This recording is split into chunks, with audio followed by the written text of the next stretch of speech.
Welcome back. Imad Maghniyah's killing raises the prospects of more violence and a possible trigger for renewed conflicts between Israel and Hezbollah. Although Israel denies any involvement in the assassination, it wouldn't be the first time Israel has targeted Hezbollah's leadership. In 1992, Hezbollah's Secretary General Abbas al-Musawi was killed in an Israeli airstrike. It's what happened next that raises the specter of more bloodshed.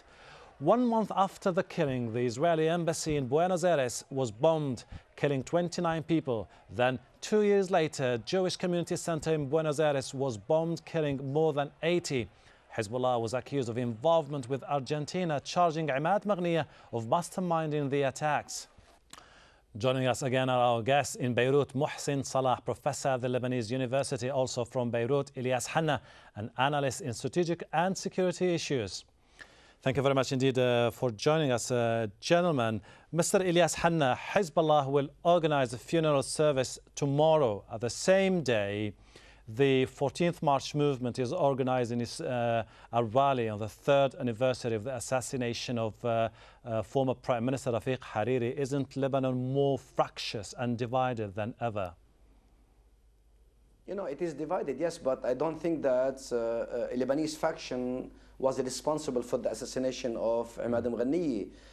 The timing is, yes, you know, the assassination and the 3rd anniversary of the assassination of Prime Minister Hariri. I don't think that who killed Imad Maghniyah timed it on the evening of the 14th of February. So I think that now everybody in Lebanon trying to deflate the tension, and this is what happened today when the leader of the Future movement called and say he is, denouncing, he is condemning the assassination of Maghniyah. And at the same time, Mr. Salah, Al-Manar TV, throughout the day, covering the assassination, was calling for more unity in the country. Do you think that the assassination of Maghniyah could appease tension in Lebanon or further escalate the tension in the country? Well, should appease the tension in the country, especially a great leader like Maghniyah and a great also Prime Minister Rafiq Hariri should bring Lebanese together and collect them for their national unity government and for bringing a really cooperative president to the people, to the Lebanese people who are being patient for such catastrophes and assassinations of great Lebanese persons like Maghniyah and Hariri. Mr. Ilyas, but what the world will probably see tomorrow in Lebanon is you have the 14th March movement rallying in downtown Beirut, asking for more investigation into the assassination of Rafiq al-Hariri. At the same time, you will have thousands, probably hundreds of thousands of people gathering in Al-Dahiya, the suburb of Beirut, crying the assassination of Imad Maghniyah. To one nation mourning two different icons, extremely divided over the future of the country. How can we bridge the gap between the two people? The question is for me? Yes, Mr. Ilyas. Yes, I think that in a multi-confessional system like the Lebanese, I think that the problem is the responsibility is on the leadership. When they decide to go into it, they can resolve the problem.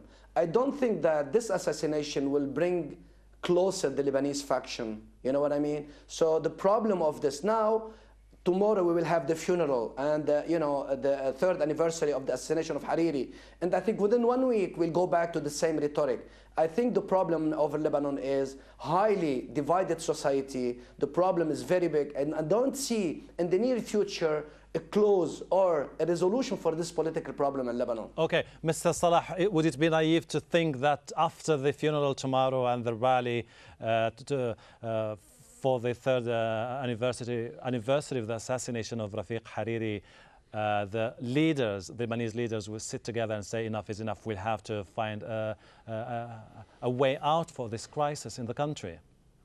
It's true. It's really, if we think like that, naivete. But however, I should say that Moghniyi, one of the great leaders who liberated Lebanon, and Hariri was one of the great leaders who reconstructed Lebanon.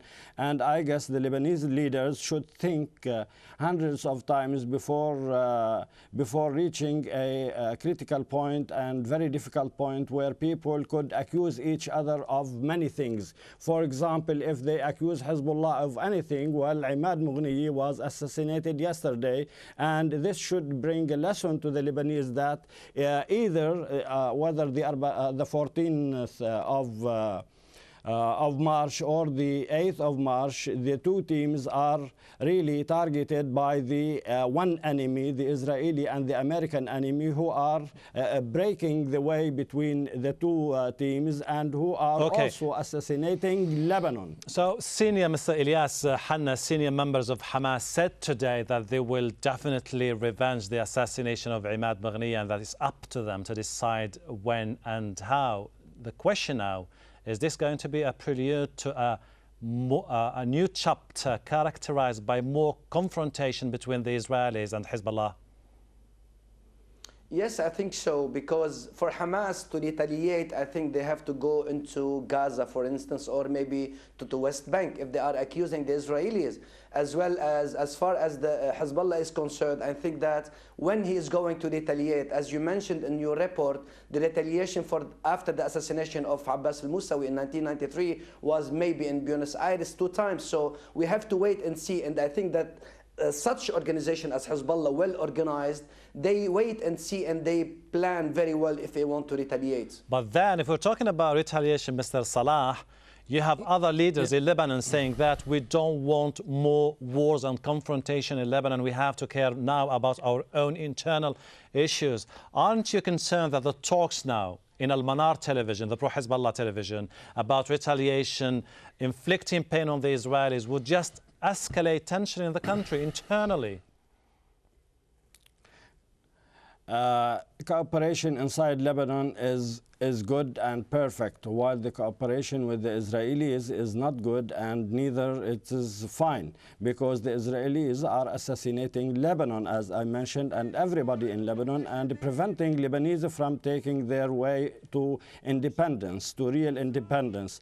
And Hezbollah should retaliate to the man, and really in awe to this man, great man, because the people, the responsible who killed Imad Moghniyi want to destroy Lebanon by killing this man. And I would not agree about that Hezbollah would retaliate in Buenos Aires or Argentina. Hezbollah would retaliate in South Lebanon and against the Israelis, the army, the military army in the Palestine. Exactly, this is the debate now in Lebanon, Mr. Ilyas Hanna. A retaliation would trigger a response from the Israelis, and then everybody will be bogged down in another confrontation. This is what exactly the 14th March movement is saying we don't want to see in the future in the country. Otherwise, we won't be able to solve our own problems. I think the same problem is going on and going on. And if you see the rifts and the flaws that have happened after the July's war in Lebanon, the question in Lebanon is about what kind of Lebanon the 8th of March or the 14th of March want. What Lebanon, what the grand strategy, military grand strategy, or the security military strategy for the future. What is it? What the shape of this strategy? What is the role of Hezbollah as a non-state actor within the movement, within the state of Lebanon? What is the role of the army? So if Hezbollah retaliates in the south or somewhere else, I think that the action and reaction will be on the Lebanese scene, and then we will see another rift about what would 14th of March say about the role of Hezbollah and and the role of the army, and 8th of March will say this is our right to retaliate because they have assassinated Imad Moghniyi. I think the future is not, or the future bodes ill for Lebanon. Mr. Salah, do you believe that the tomorrow could be the beginning of a better day for the Lebanese who have been divided for months and months? I guess the Lebanese should take this advice and exhortation in order to bring them together and say, well, let's cooperate in order to protect our civilians and our heroes and our freedom fighters in order to save this Lebanon. Okay, gentlemen. We can't save Lebanon without cooperating between the 14th and the 8th to protect this nationality. Very briefly, Mr. Ilyas Hanna, how will Imad Maghniyah go down in history for the Lebanese?